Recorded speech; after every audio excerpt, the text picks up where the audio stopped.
chọn đấy à, cho thì phân chọn à, thì chọn ship luôn. chọn để chỉ còn là nhiều nhân phân chọn cho trái cũng có, ta cũng có để nhận mấy đá lỗ sinh trái cũng có hồ. chính là gì mà chả chả nhập nhá. đón chờ của nó chỉ chỉnh cho này rồi.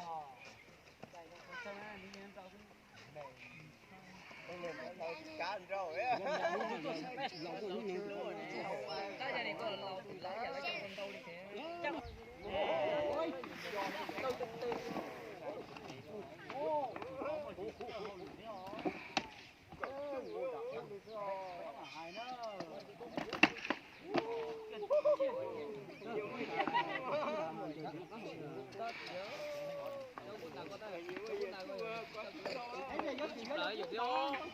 Mà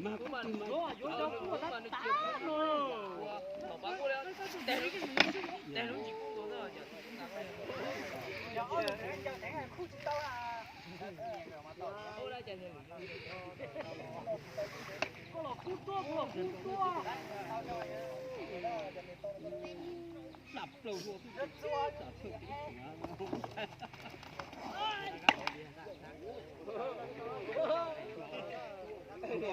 nó sao cũng tao là cũng cố rồi.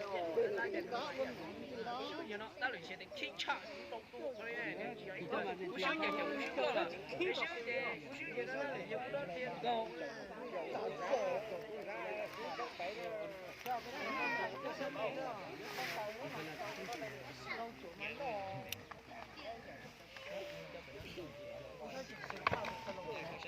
cái này giống chỉ trả đâu giống có thể chính chỉ nói thế này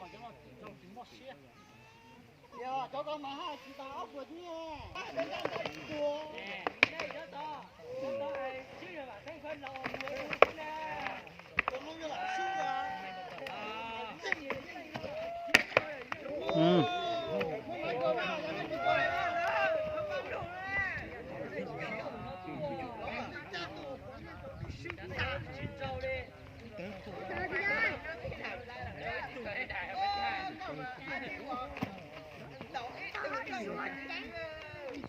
Rồi nó yếu thấp một tay rồi mà. Lấy cái đầu máy mà nó là kia cái đá thế.